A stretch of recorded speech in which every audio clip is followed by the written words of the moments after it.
क्या एक असर है। अक्सर हम लोग बात करते हैं कि यार इस रीजन में चाइना भी है। चाइना ने अभी हमने देखा था विंटर ओलंपिक में लोगों को मतलब लाने की कोशिश की थी, लेकिन उस तरह लोग नहीं आए। अगर डिप्लोमेटिक फ्रंट पे देखा जाए तो लगता ऐसे है कि हिंदुस्तान चाइना से काफी आगे चल रहा है। मुल्क जो है वो आपके फौजी उसकी ताकत बहुत मजबूत है। अब इंडिया फौजी ताकत उसके पास है, एटमी ताकत भी है।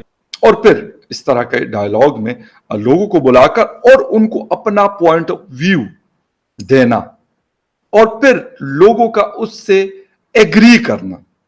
अपना मौकफ तो हर कोई देता है, लेकिन उससे फिर वर्ड का एग्री होना, ये मेरे ख्याल में एक बड़ी ही इंपॉर्टेंट बात है। जो पाकिस्तान करप्शन 128 पे थोड़ा और अगर हम बर्दाश्त कर लें तो 138 पे आके खत्म हो जाएंगे। We will be last. China ने इसके ऊपर एक स्टेटमेंट जारी किया है, फॉरेन मिनिस्ट्री ऑफ चाइना ने, और उन्होंने इतराज किया है। तो अब ये कर रहे हैं, इनको शर्म आनी चाहिए। ये बेहया लोग हैं, ये बेशर्म लोग हैं। अब ये अल्लाह हमें बचाए कि हम कभी उससे निकलते ही नहीं है, इस सिचुएशन से, कि रेस्क्यू वाली पोजीशन नहीं रहते हैं। अब उन्होंने दुनिया को बता दिया कि भाई पहले भी हम अच्छे ताल्लुकात लोगों के साथ रखते थे, लेकिन अब हमारे टर्म्स एंड कंडीशन और होंगी। जय हिंद दोस्तों, a very warm welcome to Hindustan special channel.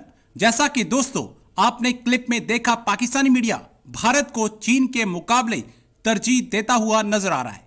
Pakistani media ये चर्चा कर रहा है कि चीन भी उतने देशों को नहीं बुला पाया जितने मुल्क भारत के आमंत्रण पर भारत आए। भारत की डिप्लोमेसी के आगे चीन कहीं नहीं ठहरता। पाकिस्तानी मीडिया तो भारत की फॉरेन पॉलिसी का पहले से ही दीवाना हो चुका है। अब एलोन मस्क ने भी चीन से किनारा कर लिया है और उसने अपना उत्पादन चीन में बंद कर दिया है। हो सकता है एलोन मस्क भारत में अपना उत्पादन शुरू कर दे। दूसरी तरफ पाकिस्तान में अभी तक राजनीतिक अस्थिरता बनी हुई है और पाकिस्तान में कभी भी अंदरूनी हालात खराब हो सकते हैं। पाकिस्तानी प्राइम मिनिस्टर शहबाज शरीफ सऊदी से भीख मांगने के बाद अब यूएई पहुंच गए हैं। आज की वीडियो में पाकिस्तानी मीडिया ने और क्या कहा, तो चलिए दोस्तों आज की वीडियो की तरफ चलते हैं। Thank you so much. Dialogues तो खत्म हो चुकी है, लेकिन इसका इम्पैक्ट क्या हुआ है ये बहुत इंपॉर्टेंट है और दुनिया को मैसेज किया गया। इसके साथ साथ चाइना ने इसके ऊपर एक स्टेटमेंट जारी किया है, फॉरेन मिनिस्ट्री ऑफ चाइना ने, और उन्होंने इतराज किया है कि इस तरह की बातें ताइवान के हवाले से इस फोरम पे नहीं होनी चाहिए। बात हम कर रहे हैं राइजीना डायलॉग 2022 के हवाले से। क्या क्या बातें हुई ये बहुत ज्यादा इंपॉर्टेंट है।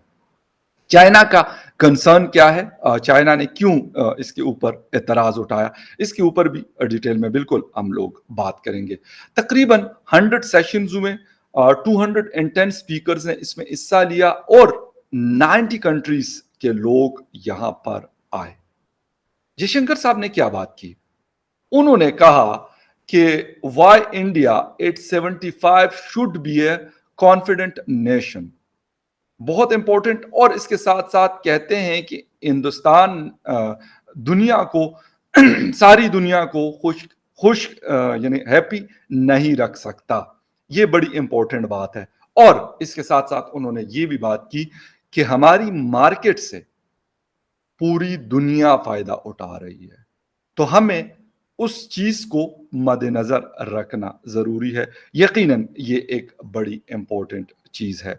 इसके साथ साथ अगर हम कहें, मोदी जी ने इनॉग्रेट किया था इसको, 25 से 27 अप्रैल तक ये डायलॉग चलते रहे और दुनिया के काफी बड़े डेलीगेशंस ने इसमें हिस्सा लिया। क्या एक असर है। अक्सर हम लोग बात करते हैं कि यार इस रीजन में चाइना भी है। चाइना ने अभी हमने देखा था विंटर ओलंपिक में लोगों को मतलब लाने की कोशिश की थी, लेकिन उस तरह लोग नहीं आए। हालांकि अगर हम चाइना और हिंदुस्तान का कंपैरिजन करते हैं तो चाइना बहुत सारी चीजों में काफी आगे है हिंदुस्तान से। उनका जो ट्रेड वॉल्यूम है, उनके पास जो एसेट्स हैं, उनके पास जो डिफेंस सिस्टम है, ये सारी चीजें।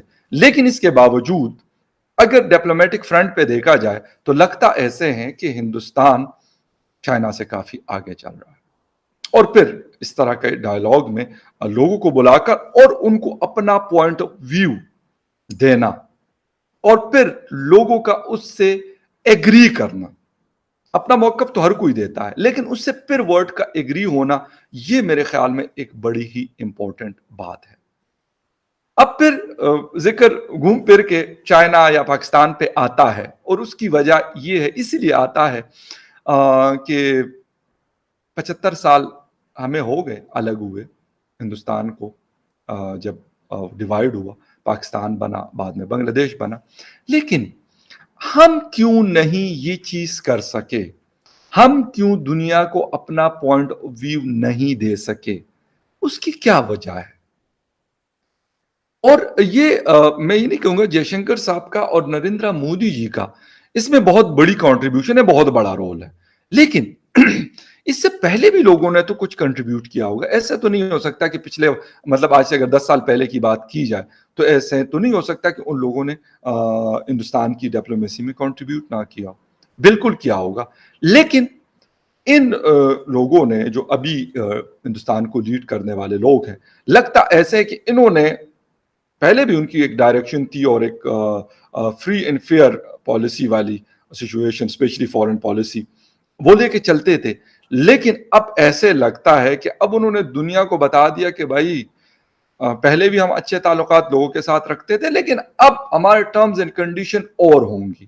شاید پہلے ہم زیادہ سنتے تھے, کم بولتے تھے, اب کم سنیں گے زیادہ بولیں گے, کم مانیں گے زیادہ منوائیں گے.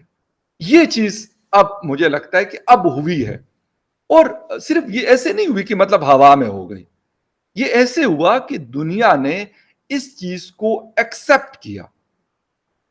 صرف باتیں کرنے سے تو میں یہاں پہ بیٹھ کے آپ کے سامنے ایسی بڑی بڑی باتیں کر لوں گا کہ آپ مطلب حیران پریشان ہو جائیں گے, لیکن اس سے تو کام نہیں چلے گا نا جب تک آن گراؤنڈ چیزیں نہیں ہوں گی.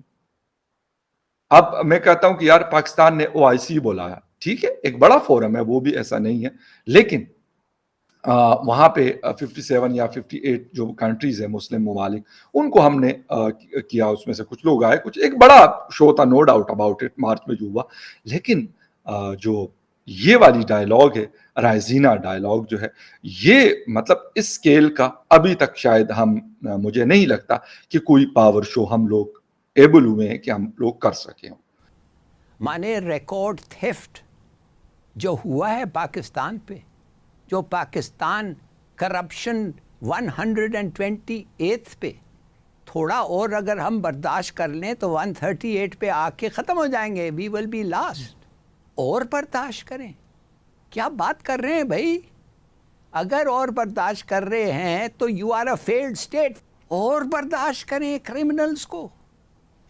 آپ کو کر دینا ان کا فیصلہ, کرمنلز کا فیصلہ بھی ہو جائے ایک دفعہ, ونس فار آل, سب کے مسئلہ ہی ختم ہو جائے. پھر الہی صاحب ارے یار چھوڑیں, سب کو پتا ہے کون کرمنلز ہیں کون نہیں ہے.